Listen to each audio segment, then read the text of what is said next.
ভাগবতী আসরে উপস্থিত ভক্তিমতী মাতৃমণ্ডলী এবং পিতৃমণ্ডলী সকলের রাতুল রাঙা চরণে আমি আমার ভক্তিপূর্ণ প্রণতি নিবেদন করছি। মূলত আমি পাঠকও নই, বক্তাও নই, ভক্তাও নই, এক অধম। তথাপি এই ব্যাসাসনে বসার উপযুক্ততা আমি অর্জন করি নাই। ভগবানের কৃপায় আজ এই ব্যাসাসনে উপবিষ্ট হয়েছি। সকলের নিকট আমি আমার প্রণতি জ্ঞাপন করছি এবং আশীর্বাদ কামনা করছি। আমাকে আশীর্বাদ করবেন যেন আমি এই ভাগবতী আসরে বসে আমার ভাগবতী আলোচনা সুষ্ঠুভাবে সমাপ্তি ঘোষণা করতে পারি। হরে কৃষ্ণ। আমরা একটু পরে মঙ্গলাচরণে যাই। আগে যেহেতু এই শ্রীগুরু সঙ্গের অনুষ্ঠান, গুরুকে কেন আমার গুরুর দীক্ষা কেন নিব, গুরুর আদেশ কেন পালন করব, সে সম্বন্ধে একটু জানি। গুরু যা আদেশ করেন তা ভুল হোক বা শুদ্ধ হোক আমাদের মানতে হবে। একজন পিতা যেমন তার সন্তানের ভালোর জন্য এবং ভবিষ্যতে যেন সে ভালো করতে পারে বা জীবনে শাইন করতে পারে সেই চেষ্টা করে, একজন গুরু তেমনি তার শিষ্যকে এগিয়ে নিয়ে যেতে চেষ্টা করে। বলছে অজ্ঞান তিমিরান্ধস্য জ্ঞানাঞ্জন শলাকয়া চস্কুরুন্মিলিতম যেন তস্মৈ শ্রী গুরুবে নমঃ। অর্থাৎ অজ্ঞান মানে আমরা জ্ঞানী নই, অজ্ঞান। এই অজ্ঞানতার অন্ধকার থেকে মঙ্গলাচরণ অজ্ঞানতার অন্ধকার থেকে গুরু আমাদের বের করে আনে। অজ্ঞানতি তিমিরান্ধস্য, তিমির মানে অন্ধকার, তিমিরান্ধস্য জ্ঞানাঞ্জন শলাকয়া, জ্ঞান রূপ শলাকার দ্বারা আমাদের চক্ষু উন্মিলিত করেন। পূজার আগে চক্ষুদান হয় না?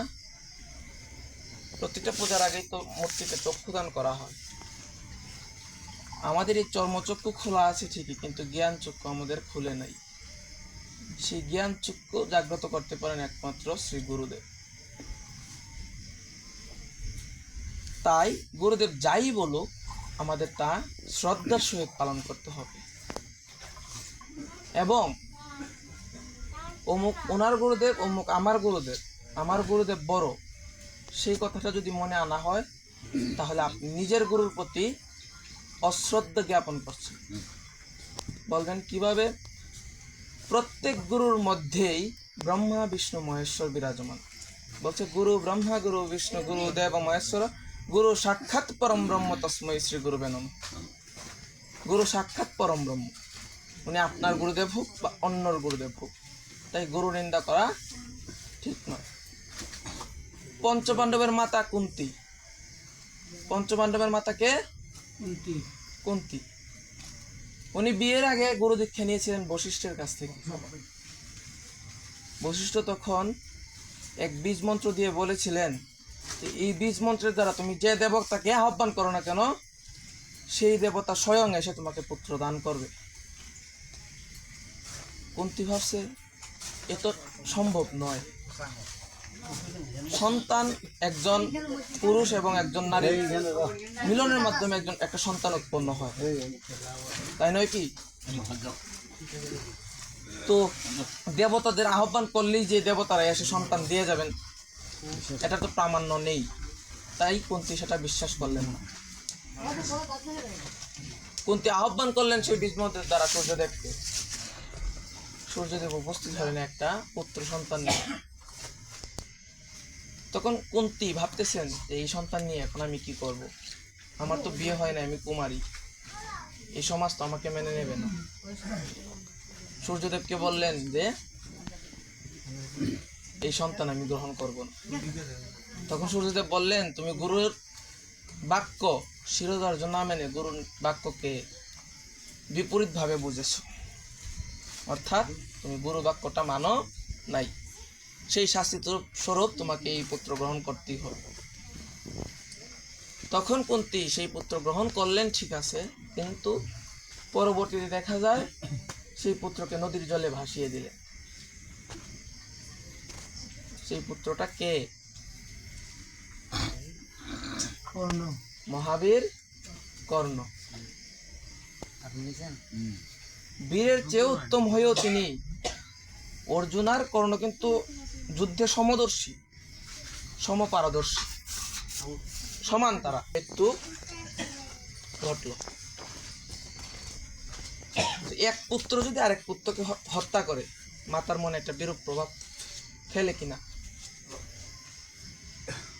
তারপর কুন্তী অভিশাপ পেয়েছেন যে তিনি সন্তান জন্ম দিতে পারবেন না, অর্থাৎ তার স্বামীর কাছে যেতে পারবেন না, গেলে তার স্বামীর মৃত্যু হবে। সেই হিসেবে কুন্তীর স্বামী পাণ্ডু আরেকটা বিয়ে করলেন। যখন তারা সংস্পর্শে আসলেন, পাণ্ডুর মৃত্যু ঘটল। অল্প বয়সে কুন্তী স্বামী হারা হলেন। যুদ্ধে এক পুত্র আরেক পুত্রকে হত্যা করলো। গুরুর নিন্দা করলে বা গুরুর আদেশ না মানলে কি হয়? প্রামাণ্য, স্বয়ং প্রামাণ্য একটা মহাভারতের ক্ষুদ্র একটা অংশ হচ্ছে এটা। কোনো গুরুকে নিন্দা করা উচিত নয়। আজকাল দেখা যায় অনেকেই গুরু নিন্দা করতেছেন, বৈষ্ণব নিন্দা করতেছেন। তাই সকলের নিকট আমি আমার অনুরোধ, কেউ গুরু নিন্দা করবেন না, বৈষ্ণব নিন্দা করবেন না। আসুন মঙ্গলাচরণের মাধ্যমে আমরা শ্রীমদ্ ভগবদ গীতায় প্রবেশ করি। সকলে একটু করজোর করুন। যারা উচ্চারণ করতে পারেন না তারা শ্রবণ করুন। শাস্ত্র বলছে শ্রবণম মঙ্গলম। শ্রবণ করলেও কিছু মাত্র মঙ্গল হয়। ভগবান বলছে কলিযুগের কিছুর প্রয়োজন নেই। কলিযুগ পাবন অবতার কি দিয়ে গেলেন আমাদের? হরে কৃষ্ণ মহামন্ত্র। এই 16 নম্বর ত্রিশক্কর উচ্চারণ করুন, তাতে আপনার সব মন্ত্রের উচ্চারণ হয়ে যাচ্ছে। মহামন্ত্র বলা হয়েছে তাকে। সেই মহামন্ত্র উচ্চারণ করুন। সেটা তো বেশি কঠিন না, পুরোটাই বাংলা, আমরা সবাই উচ্চারণ করতে পারি। সেটা উচ্চারণ করলেও সকল মন্ত্রের পূর্ণফল লাভ হয়। ওম বন্দে অহং শ্রীগুরু শ্রীযুতপদ কমলা শ্রীরূপং সবদূতং সগরজতং সহগণ রঘুনাথান্বিতং তং সজীবং সাদ্বৈতং সাবধূতং পরিজন সহিতং কৃষ্ণ চৈতন্য দেবং শ্রীরাধা কৃষ্ণ পদন সহগণ ললিতা বিশাখান্বিতাংশ্চ। ওম হে কৃষ্ণ করুণা সিন্ধু দীনবন্ধু জগৎপথে গোপেশ গোপিকা কান্ত রাধা কান্ত নমোস্তুতে। তপ্ত কাঞ্চন গৌরাঙ্গিনী রাধে বৃন্দেবনেশ্বরী বৃষভানুসুতে দেবী প্রণমামি হরি প্রিয়ে।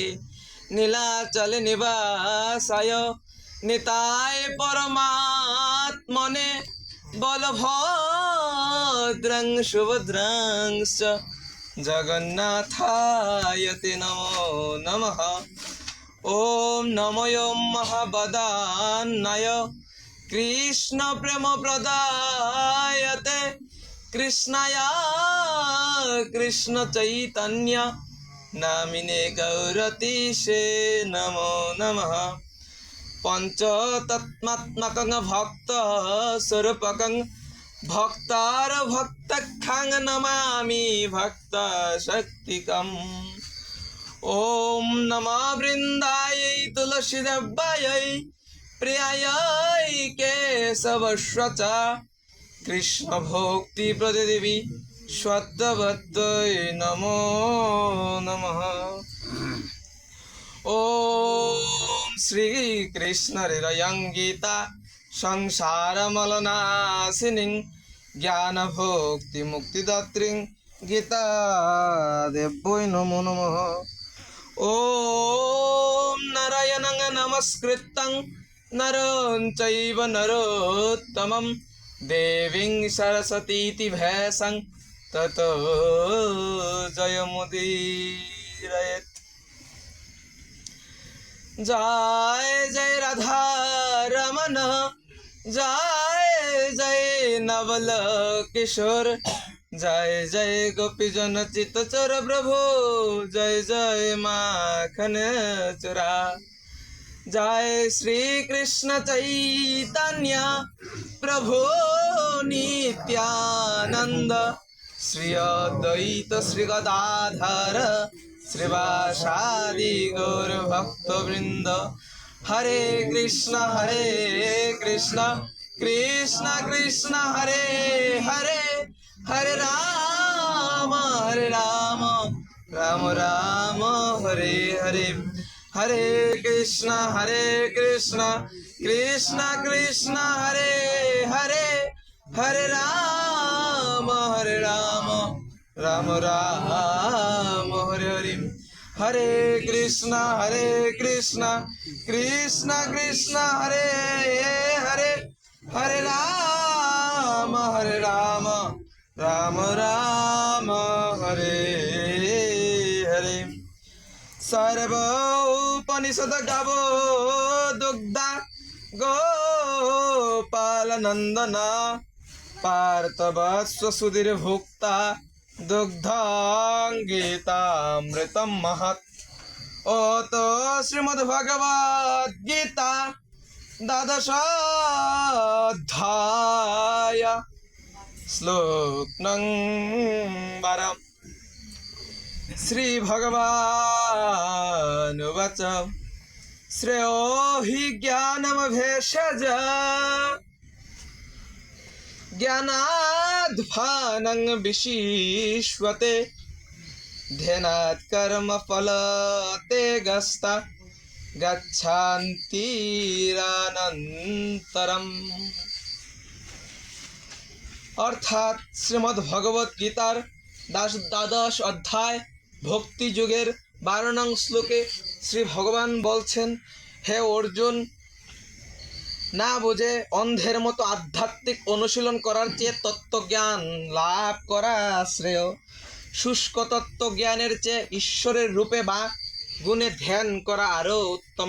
ধ্যানের চেয়ে শ্রেষ্ঠ হলো ঈশ্বরের চরণে কর্মফল ত্যাগ করা বা নিষ্কাম কর্মফল অর্জন করা। এই কর্মফল ত্যাগের সাথে সাথে মানুষ পরম শান্তি লাভ করে এবং পরলোকে মোক্ষ প্রাপ্তি ঘটে। ভগবান শ্রীমদ্ ভগবত গীতার দ্বাদশ অধ্যায়ে ভক্তি যুগে কি বললেন?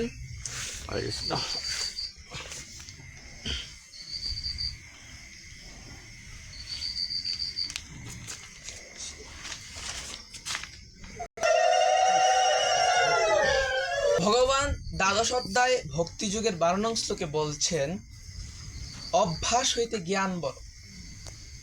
এখন আমি যদি শ্রীমদ্ ভগবত গীতার রসস্বাদন না করি, এই জ্ঞানটা অর্জন না করতে পারি, আমি কি এখানে বলতে পারবো?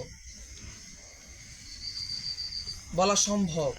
যদি আমি শ্রীমদ্ ভগবত গীতা খুলেই না দেখি, তো এটার মধ্যে কি আছে কি না আছে আমি জানবো কি করে? তাই ভগবান বলছেন, অভ্যাস করে আগে জ্ঞানটা অর্জন করো, তারপর তা প্র্যাকটিক্যালি করো। অর্থাৎ তুমি তোমার অভ্যাস থেকে জ্ঞানটা বড়, আগে জ্ঞান অর্জন করো, তারপর তা অভ্যাস করো। তারপর বলতেছেন, জ্ঞান হইতে ধ্যান বড়। আমি শ্রীমদ্ ভগবত গীতা পড়তেছি, শ্রেয় হি জ্ঞান ভেষজ জ্ঞানাদ্ধানং বিশিষ্যতে, ধ্যানাৎ কর্মফল তেগস্তা গাচ্ছান্তিরন্তরম। শ্লোকটা পড়লাম, কিন্তু আমার যদি এই শ্রীমদ্ ভগবত গীতার এই শ্লোকটার মধ্যে ধ্যানই না দিতে পারি, অর্থাৎ মনোযোগ যদি না দিতে পারি, তাহলে কি পড়েছি আমি কি নিজে জানি? আমার মন জানে? অর্থাৎ জ্ঞান হইতে ধ্যান বড়, ধ্যান হইতে ফল ত্যাগ বড়। এখন একটা কাজ করার আগে যদি আমি কর্মফল নিয়ে চিন্তা করি, সেই কাজটা কখনো সফল করতে পারবো না, ঠিক কিনা? আমার দ্বারা সম্ভব যদি আমি বলি যে আমি ঢাকা যাব, গিয়ে একটা জিনিস নিয়ে আবার চলে আসব। এখন হঠাৎ আমি রতনপুর গেলাম, পরে গাড়ি পাইলাম না। তাই আগে কর্মফলের চিন্তা না করে আগে কর্ম সম্পাদন করতে হবে, ফলের আশা ত্যাগ করতে হবে। ভগবান বলছেন কর্মণ্যে বাধিকার আসতে মা ফলে সুখদাচনা মা ফল হেতুর ভূর্মাতে সংঘস্ত কর্মণি। অর্থাৎ কর্মে তোমার অধিকার আছে, তুমি যে কোনো কর্ম করতে পারবে, কিন্তু কর্মফলে তোমার অধিকার নাই। আমি যা দিব তাই তোমাকে মেনে নিতে হবে।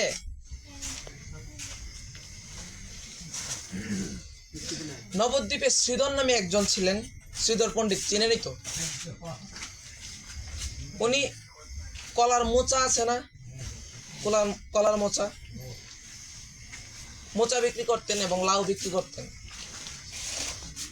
চৈতন্য ভাগবতের একটা উপাখ্যান এটা। তো শ্রীধর পণ্ডিত প্রতিদিনের মতো বাজারে কলার মোচা এবং লাউ নিয়ে গেলেন। এমন সময় মহাপ্রভু বাজারে গেলেন সবজি কিনবেন। শ্রীধর পণ্ডিতের কাছে গেলেন। মহাপ্রভু ভাবতেছেন, এ তো আমার ভক্ত, মালা জপ করে, গলায় তুলসী মালা ধারণ করেছে, তিলক করে, এ তো আমারই ভক্ত। আমি ওর পরীক্ষা নেই, ওর মধ্যে ক্রোধ আছে কিনা, ফল ত্যাগের কামনা বাসনা আছে কিনা, না ওর মধ্যে ফল ভোগের কামনা আছে। তো মহাপ্রভু গেলেন, গিয়ে বলতেছেন তোমার মোচা কত করে? তো শ্রীধর পণ্ডিত একটা দাম বললেন। তো মহাপ্রভু পারতেছেন না, একবার ফ্রিতেই নিয়ে যেতেন, অর্থাৎ বিনামূল্যে নিয়ে যেতেন। অনেক ঝগড়া করলেন শ্রীধর পণ্ডিতের সাথে, কোনোভাবেই শ্রীধর পণ্ডিতকে ক্রোধান্বিত করতে পারতেছেন না। যখন দেখছেন যে পারতেছেন না, তখন কলার মোচা নিয়েই চলে গেলেন, টাকা আর দিলেন না। তো মহাপ্রভু ভাবতেছেন কয়দিন ক্রোধ আটকিয়ে রাখবো দেখি। প্রতিদিনই মহাপ্রভু যাচ্ছেন শ্রীধর পণ্ডিতের কাছে। শ্রীধর পণ্ডিতের কথা হচ্ছে, আপনি ব্রাহ্মণ মানুষ, মহাপ্রভু কিন্তু ব্রাহ্মণ বংশের, গলায় পৈতধারিত আছেন। শ্রীধর পণ্ডিত বলতেছেন যে আপনি ব্রাহ্মণ মানুষ, আপনার টাকা দেওয়ার দরকার নাই, আপনি এমনিতেই নিয়ে যান, আমার ভক্তিটা নষ্ট করেন না কৃপা করে। মহাপ্রভু মানতে নারাজ, না উনি টাকা দিয়ে নিয়ে যাবেন, কেন আপনার কাছ থেকে আমি বিনামূল্যে নিয়ে যাব, ধরেন গতদিন যে নিয়েছিলাম সেই টাকাটা। পরের দিনও শ্রীধর পণ্ডিত যে দাম চাচ্ছিলেন তার থেকে কিছু কম মহাপ্রভু, কিন্তু শ্রীধর পণ্ডিত বলছেন হয় আপনি একবারে নিয়ে যান, সেটা আমি ব্রহ্মবুদ্ধি, যারা আমরা ব্রহ্মভুজ্য বলি, হিসেবে আপনাকে দান করে দিলাম, নয়তো আপনাকে পরিপূর্ণ দাম দিতে হবে। কিন্তু মহাপ্রভু বলতেছেন যে না, আমার কাছ থেকে টাকাও নিতে হবে, তুমি যে দাম বলছো তাতে হবে না, আমার দামটা মানতে হবে। তো এক পর্যায়ে দেখা গেল শ্রীধর পণ্ডিত কোনোভাবেই ক্রোধান্বিত হচ্ছেন না, মহাপ্রভু ব্যর্থ।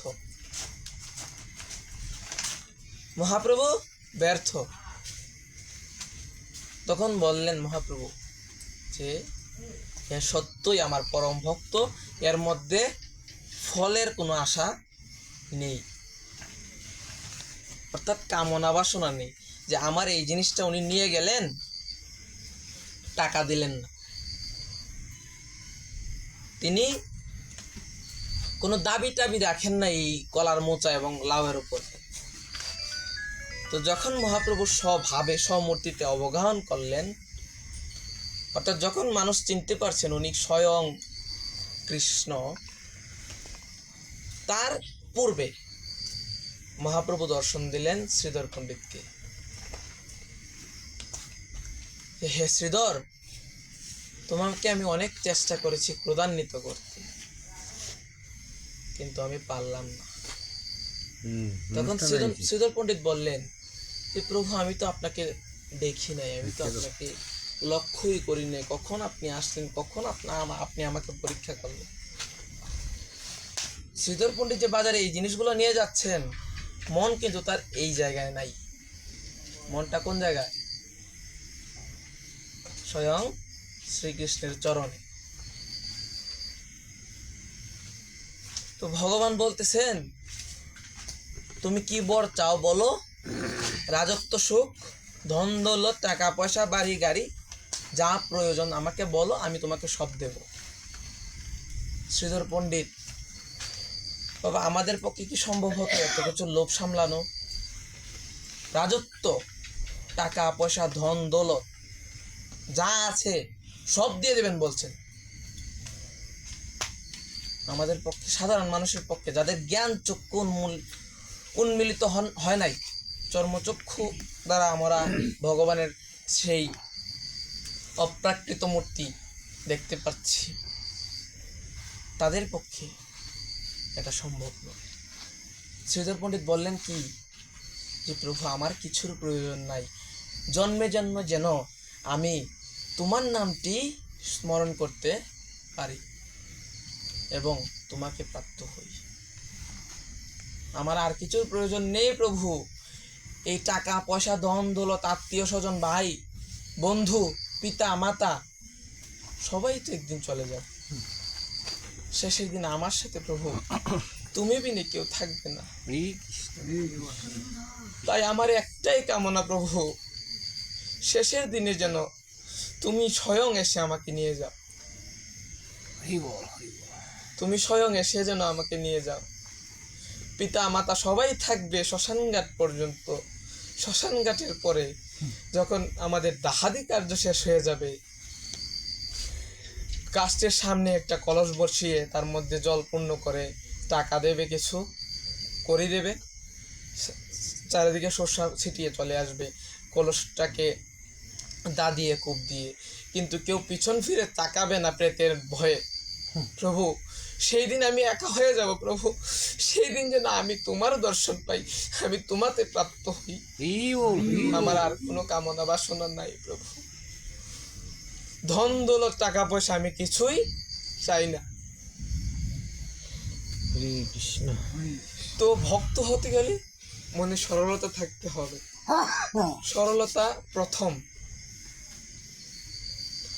অর্জন করতে হবে সরলতা। তারপর ত্যাগ করতে হবে ক্রোধ। 6টা পাঠা আমাদের এই দেহের মধ্যে আছে, কাম, ক্রোধ, লোভ, মোহ, মদ, মাৎসর্য। এই 6টাকে যেদিন আমি পরিত্যাগ করতে পারবো, সেদিন আমি ভগবানকে সম্পূর্ণভাবে আমার চর্মচক্ষু ত্যাগ করিয়া জ্ঞান চক্ষু প্রাপ্ত হব এবং আমি ভগবানকে দর্শন করতে পারব। 6টা পাঠা কি কি বাবা? 6টা পাঠা কাম, ক্রোধ, লোভ, মোহ, মদ, মাৎসর্য। পূজা তো আমরা সকলেই করি। কালী পূজা করলে পাঠা বলি, কালী পূজা করলেই তো পাঠা বলি। পাঠার মাংস ছাড়া মা কালী ভোগ গ্রহণ করে না। কোন পাঠা বলা হয়েছে শাস্ত্রে?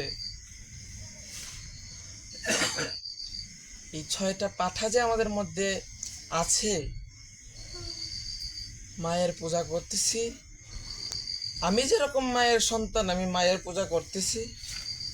যাকে বলি দেওয়া হচ্ছে সেও তো এক মায়ের সন্তান, এবং যে দেবীর উদ্দেশ্যে বলি দেওয়া হচ্ছে সেই দেবীও তো একটা মায়ের সন্তান। সন্তান না? হয়তো আমি আজ কথা বলতে পারি, পরবর্তী জন্মে আমি কথা নাও বলতে পারি। মনুষ্যকুল কেন শ্রেষ্ঠ? মানব জন্মটা কেন শ্রেষ্ঠ? গাভী, তার তো সর্বত্র অঙ্গে যা আছে সবটুকু পূজার কাজে লাগে। গোমূত্র, গোচেনা, দুধ থেকে তৈরি দই, ঘি, কোনটা কাজে লাগতেছে না? এমনকি গরুর চামড়া পর্যন্ত আমরা পূজার কাজে লাগতেছে। ওই মৃদঙ্গটা চামড়া দিয়ে বানানো, সবই তো লাগতেছে। তো পশুকুলতে তো আমরা মুক্তি পাবো না। কেন পাবো না? ওই যে বদন ভরে সেই অপ্রাকৃত মূর্তি আমরা দর্শন করতে পারি, অন্যান্য জন্মেও পারি, কিন্তু বুঝতে পারি না উনি কে। দেখতে তো দেখা যায় সাধারণ মানুষের মধ্যে একজন মূর্তি, কিন্তু বুঝতে তো পারি না। একমাত্র মনুষ্য জন্মে বোঝা সম্ভব উনি অনাদির আদি গোবিন্দ সর্বকারণের কারণম। যা কিছু ঘটছে সব কারণের কারণ, মূল কারণ হচ্ছেন তিনি। অনেকে বলেন হিন্দু ধর্ম বহুশ্বরবাদী, কিন্তু না, হিন্দু ধর্ম একেশ্বরবাদী। বহুর মধ্যে একের প্রকাশ, বহুর মধ্যে একের প্রকাশ, একের মধ্যে বহুর প্রকাশ। বাংলাদেশ সরকারটা পরিচালিত হচ্ছে যেমন বর্তমান প্রধানমন্ত্রী, উনি হচ্ছেন সংসদের প্রধান, স্পিকার হচ্ছেন সংসদের প্রধান, আরো তো 300 জন আছেন, 350 জন আছে। তো গ্রান্টেড হয় কার কথাটা? স্পিকারের কথাটা গ্রান্টেড। আপনি মন্তব্য করতে পারেন, স্পিকারে গ্রান্ট করলে করতে পারেন, না করলে না করতে পারেন, স্পিকারের মধ্যে। মন্ত্রী পরিষদ, বিভিন্ন মন্ত্রী পরিষদে বিভিন্ন জিনিস ভাগ করা থাকে, বিভিন্ন মন্ত্রণালয়ে বিভিন্ন জন মন্ত্রী থাকেন, কিন্তু প্রধানমন্ত্রী থাকেন কয়জন? প্রধানমন্ত্রী একজন। যে কোনো একটা কাজ সম্পাদনা করতে গেলে প্রধানমন্ত্রীর সিগনেচার লাগবে কিনা? তো সেই রূপ আমাদের ধর্মটা হচ্ছে ভাগে ভাগে সৃষ্টি করা, সব কিন্তু একজন থেকে সৃষ্টি। আপনি দেবী দুর্গা দেখেন, সব দেবতারা মিলে কখন দেবী দুর্গাকে আহ্বান করলেন? যখন অসুরের আক্রমণে স্বর্গ থেকে দেবতারা বিতাড়িত হয়েছিলেন, তখন বিভিন্ন দেবদেবীরা মিলে কি করলেন?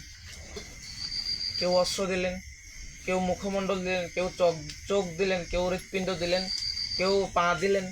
এইভাবে মায়ের মূর্তি তৈরি হয়েছে। তারপর কেউ প্রাণ প্রতিষ্ঠা করলেন, স্বয়ং দেবী মূর্তির প্রকাশ। তো ভগবান ভক্ত তো আমরা সবাই, রাবণও কিন্তু ভক্ত, রাবণও কিন্তু ভক্ত। রাবণ কার ভক্ত? রাবণ মা দুর্গার ভক্ত। রাবণের 10টা মাথা আছে না, রাবণের মাথায় একটাই। 10টা মাথার যেরকম ব্রেইন আছে না, সেই ব্রেইনটা একটা মাথার মধ্যে রাবণ ধারণ করতে পারে। তার মধ্যে তার 5টা ব্রেইন হচ্ছে সাত্ত্বিক ব্রেইন, আর 5টা হচ্ছে রাজসিক আর তামসিক ব্রেইন। যখন রাবণের সাত্ত্বিক ব্রেইন কাজ করে, তখন রাবণ ভালো হয়ে যায়, বৈষ্ণব দেখলে শ্রদ্ধা প্রণতি জ্ঞাপন করে। যখন রাবণের আসরিক ব্রেইন আর রাজসিক ব্রেইন কাজ করে, তখন কে মুনি ঋষি, কে বৈষ্ণব, কে শাক্ত, তা আর তার মাথায় থাকে না। ভগবান রাম, তিনি ভগবান হয়েও কিন্তু রাবণের সাথে যুদ্ধে জয়ী হতে পারতেন না, কারণ দশানন। তার এমন ক্ষমতা ছিল, স্বর্গ মর্ত্য পাতাল একসাথে পরিচালনা করার ক্ষমতা রাবণে রাখে। রাবণের ভুল কোন জায়গায় হয়েছিল? যে কারণে লঙ্কাপুরী ধ্বংস হয়ে গেল, রাক্ষস কুল ধ্বংস হয়ে গেল। আপনি শ্রীমদ্ ভগবত গীতা পড়তেছেন, যদি একটা শ্লোকে একটা ফোঁটা ভুল হয়, ভগবান সেটা ক্ষমা করবেন। কিন্তু শাক্ত মতের যে গ্রন্থগুলো আছে, যেমন চণ্ডী, কালিকা পুরাণ, এগুলো আপনি অধ্যয়ন করতে হলে সদ্গুরু সান্নিধ্যে থেকে গুরু যেভাবে উচ্চারণ শেখাবে সেভাবে উচ্চারণ শিখে তারপর উচ্চারণ করতে হবে। এছাড়া নিজে নিজে উচ্চারণ করলে, ভুল হলে বংশ ধ্বংস হয়ে যাওয়ার আশঙ্কা থাকে, বংশ ধ্বংস হওয়ার আশঙ্কা থাকে। রাবণ প্রতিদিনই চণ্ডী পড়তেন। রাজসভায় যাওয়ার আগে প্রতিদিন স্নান করে মহাদেবের মাথায় দুধ, জল ইত্যাদি ঢেলে